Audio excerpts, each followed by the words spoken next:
নবীজির সুন্নত বলতে মূলত তার দেখানো পথ ও আদর্শকে বোঝানো হয়। এটি ইসলামের অবিচ্ছেদ্য অংশ এবং মুসলিমদের জন্য পালনীয় একটি বিষয়। সুন্নাহ পালনের মাধ্যমে আল্লাহর সন্তুষ্টি অর্জন করা যায়। নিচে কিছু গুরুত্বপূর্ণ সুন্নাত উল্লেখ করা হল। ১. সালাত, দৈনিক ৫ ওয়াক্ত নামাজ জামাতের সাথে আদায় করা, সুন্নত ও নফল নামাজ আদায় করা এবং নামাজের মধ্যে খুশুখুজু বজায় রাখা। ২. সাওম, প্রত্যেক বছর রমজান মাসে রোজা রাখা এবং নফল রোজা রাখা, যেমন সোম ও বৃহস্পতিবার রোজা রাখা। ৩. সাদাকা ও জাকাত, প্রত্যেক সামর্থ্যবান মুসলিমের জন্য জাকাত দেওয়া এবং সাধ্যমতো দান সাদকা করা। ৪.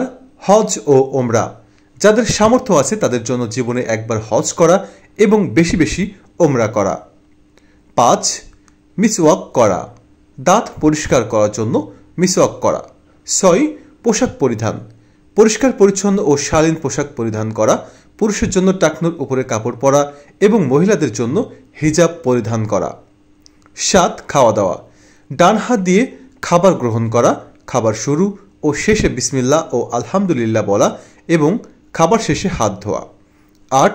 কথা বলা, সত্য কথা বলা, অপ্রয়োজনীয় কথা পরিহার করা এবং সব সময় হাসি মুখে কথা বলা। ৯. সালামের মাধ্যমে শুভেচ্ছা বিনিময় করা, মেহমানকে আদর আপ্যায়ন করা, রোগীর সেবা করা এবং সর্বদা আল্লাহর জিকির করা। ১০. মাঝে মধ্যে বৃষ্টিতে ভেজা। ১১. বৃষ্টির সময় দোয়া করা। ১২. রাতে স্ত্রীকে সঙ্গে নিয়ে নির্জনে হাঁটাহাঁটি করা। ১৩. স্ত্রীর রান্না করা হালাল খাবারের দোষ না ধরা, খেতে মন না চাইলে চুপ থাকা। ১৪. কোনো কিছু জানা না থাকলে স্বীকার করা যে আমার জানা নেই। ১৫. বিপদে আকাশের দিকে মাথা তুলে আল্লাহকে বলা।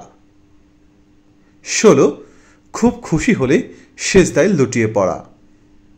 ১৭. ধোয়া ওঠা গরম খাবার ঠান্ডা না হওয়া পর্যন্ত না খাওয়া। ১৮. বাসা থেকে বের হওয়ার সময় এবং বাসায় ফিরে ২ রাকাত নামাজ আদায় করা। ১৯. দাঁড়িয়ে দাঁড়িয়ে জুতা না পরা। ২০. যতই ভালো খাবার হোক ভরা পেটে না খাওয়া। ২১. ফজরের নামাজের পর নামাজের স্থানে বসে তাসবিহ পাঠ করা, এরপর সূর্য ওঠার পর ২ রাকাত নামাজ আদায় করা। ২২. দিনের দাওয়াত সহজ করার উদ্দেশ্যে নতুন একটি ভাষা শেখা। ২৩. বাসায় অজু করে রুমাল দিয়ে হাত পা মুছে মসজিদে জামাতে যাওয়া। ২৪. মানুষের মধ্যকার ঝগড়া বিবাদ মিটিয়ে দেওয়া। ২৫. মৃত্যুর আগেই ধন সম্পদ সন্তান সন্ততির ব্যাপারে ওসিয়ত লিখে যাওয়া। ২৬. রাতে অজু অবস্থায় ঘুমানো, মাঝে মধ্যে খালি পায়ে হাঁটা। সম্মানিত দর্শক, ভিডিওটি সম্পূর্ণ দেখার জন্য সকলকে অসংখ্য ধন্যবাদ জানাই।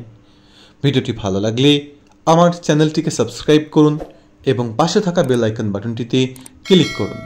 লাইক, কমেন্ট ও বেশি বেশি শেয়ার করতে থাকুন। প্রিয় দর্শক, সবাই ভালো থাকবেন, সুস্থ থাকবেন। আল্লাহ হাফেজ।